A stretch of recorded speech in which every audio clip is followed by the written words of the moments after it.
Episode 31, Menjadi Orang Tua. Aku tidak mengerti kenapa tiba-tiba Zico menarik tanganku dan keluar dari rumah. Sebelum itu aku masih bisa melirik ke arah Daddy yang terlihat menatap Zico dengan tatapan yang sulit diartikan. Aku merasa sangat tidak enak hati melihat Daddy yang seperti itu. Zico, tunggu sebentar. Aku menatap wajahnya panik. Ku tarik tanganku yang dipegang oleh Zico. Namun Zico sama sekali tidak ingin melepaskan tanganku. Zizi, menurutlah. Seru Zico masih berjalan membawaku keluar rumah. Dia ngambat. Duda muda ini benar-benar menggemaskan kalau sedang marah. Aku pun masih berusaha untuk menghentikannya. Tidak mau, kita mau kemana? Aku masih terus berusaha menarik tanganku dari genggamannya. Zico sepertinya paham kalau aku ini sangat keras kepala. Dia pun menghentikan langkahnya dan menatap ke arahku. Ikut saja sayang, jangan banyak bertanya. Oke. Iya, tapi aku penasaran. Terdengar Zico menghela nafas dan masih menggenggam erat tangan ini. Ya Tuhan, duda muda yang benar-benar masih labil. Zico kembali berjalan dan menarik tanganku kembali. Aku pun menghentikan langkah karena Zico tidak mau mendengarkanku. Apalagi sayang, aku tidak mau selalu mendapatkan masalah ini dengan papa. Pasti akan selalu berakhir dengan pertengkaran. Makanya aku memilih menghindarinya. Kali ini Zico menjelaskan. Jangan seperti itu, masalah tidak perlu dihindari tapi harus dihadapi. Zico mendekatkan wajahnya ke arahku dengan menyipitkan kedua matanya. Apa aku tidak salah dengar? Sayang, siapa yang kemarin lari dari masalah? Sindir Zico. Aku mengerjapkan mata melihat wajah tampan di depanku ini. Ya memang benar apa yang dikatakan oleh Zico, tapi kali ini kondisinya sangat berbeda. Wajah itu semakin dekat. Bahkan aku bisa merasakan deru nafas Zico yang hangat menerpa wajahku. Aduh Zizi, jangan gugup. Bibir Zico benar-benar dekat. Aku tidak tahan kalau duda muda ini selalu memperlakukanku seperti ini. Aku. Kenapa aku jadi gugup seperti ini? Aku apa? Bukankah kamu kemarin juga lari dari masalah sayang? Sial. Pria ini memang benar. Tapi kan aku waktu itu salah paham. Tapi itu, masalahnya berbeda kan? Kamu bohong sama aku dan aku sakit hati. Jadi lebih baik aku pergi dan...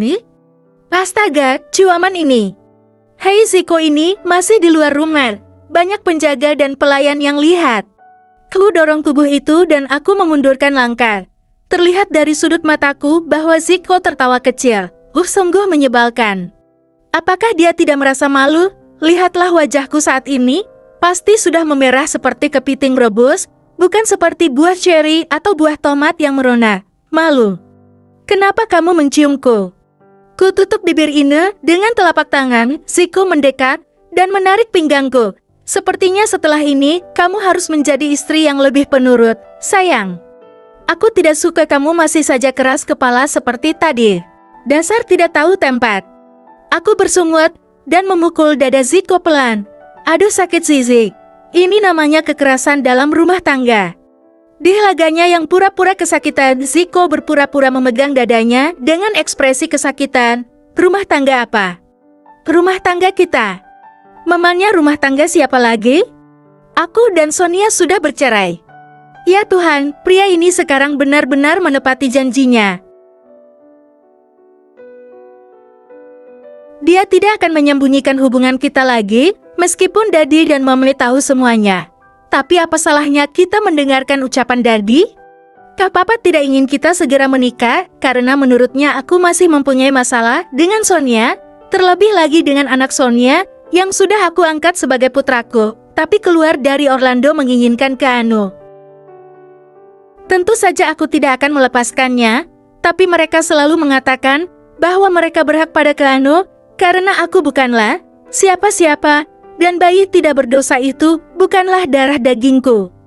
Terdengar hela nafas yang keluar dari mulut Zico. Memang dalam kasus ini, seharusnya Zico tidak perlu terlalu repot memikirkannya, biarkan saja Keanu diambil oleh keluarga Orlando dan diasuh oleh mereka.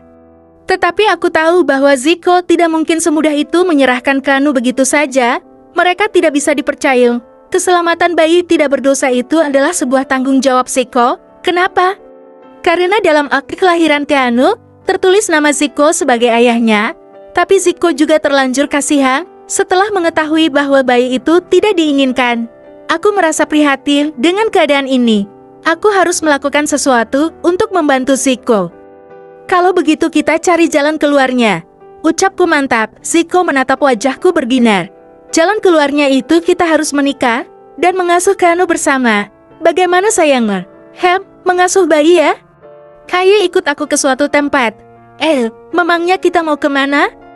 Jika tersenyum dan menatapku lembut, kamu pasti akan segera tahu dan ku yakin kamu bakalan suka aku aja ke sana.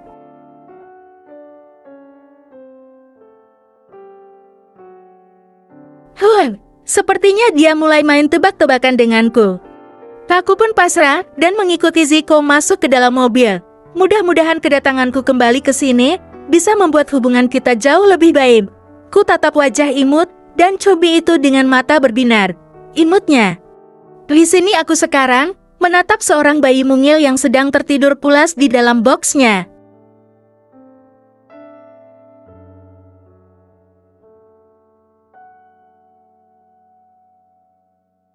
Entah kenapa melihat bayi itu rasanya bahagia sekali. Jadi ingin memiliki bayi seperti itu. Aduh, ada apa denganku? Kenapa tiba-tiba pikiranku jadi seperti ini?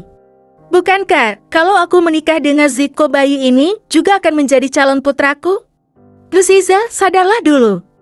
Jangan memikirkan pernikahan. Ingat, masalahmu masih sangatlah rumit. Jadi nama bayi imut ini adalah Kano? Ziko tersenyum menatapku. Ya, namanya adalah Kano Ferguson. Sebelum aku tahu kalau ternyata aku bukan ayah biologisnya, Ziko memandangku dengan tatapan sendunya. Nama yang indah, tampan seperti anaknya. Ucapku berusaha menghibur Ziko. Iya, dia memang tampan. Meskipun kamu ayah biologisnya juga tidak masalah kalau tahu bayi itu semut ini.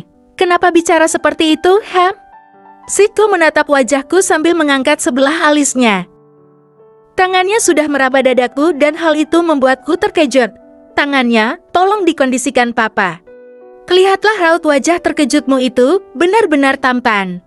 Rasanya kalau kamu bicara seperti itu, aku merasa telah mengkhianatimu, padahal kenyataannya tidak sama sekali, hanya kamu yang kucintai Zizi. Ziko memelukku dari belakang. Kalau kamu berselingkuh itu artinya kita memang tidak seharusnya bersama. Aku tersenyum menatap Keanu setelah mengatakan itu, kurasakan pelukan Ziko semakin erat. Aku tidak akan pernah melakukannya. Misalkan itu hanya kecelakaan juga. Ayolah Zi, jangan mengatakan hal itu lagi. Dulu aku sempat membenci bayi itu karena kehadirannya memisahkan kita, tapi setelah mengetahui fakta sebenarnya, aku menjadi kasihan dan perlahan muncul rasa sayang di hatiku untuknya. Ziko meletakkan dagunya di bahuku. Ya benar, aku juga merasa kasihan dengan bayi itu. Bagaimana perasaannya kalau dia besar nanti? Seperti diriku ini yang hadir tanpa diinginkan. Ada tapi selalu dianggap tidak ada, bahkan sampai sekarang aku tidak tahu siapa ayah kandungku. Ya Tuhan, rasanya sakit sekali kalau mengingat kisah hidupku.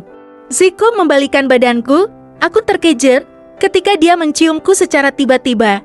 Bibirnya menelusuri bibirku. Ziko, aku selalu merasa tidak tahan dengan sentuhan lembutmu ini. Aku merindukanmu sayang. Bisik Ziko membuat tubuhku seperti disengat aliran listrik. Astaga, hanya karena ucapan itu. Bagian sensitifku sudah berkedip. Ziko, jangan dulu. Ada Kano. Aku harus segera melepaskan diri dari rengkuhan duda satu ini. Ziko menahanku ketika aku melepaskan pelukannya. Kenapa? Apa kamu tidak merindukanku, Zi? Sangat rindu, tapi jangan sekarang ya. Kulihat Ziko menekuk mukanya dan berjalan ke arah box bayi. Lihatlah wajahnya yang polos tidak berdosa itu. Bagaimana kalau sampai keluarga Orlando mengambilnya? Meskipun mereka mengatakan akan menyayangi bayi itu, tapi aku tidak yakin Ziko membelai pipi bayi gembul Kano. Sepertinya Ziko juga sedang mengalihkan hasratnya. Ku peluk Ziko dari belakang. Aku yakin kita akan menjadi orang tua yang baik untuk Kano. Aku rasakan tangannya merabat tanganku dan menggenggamnya erat, bersambung.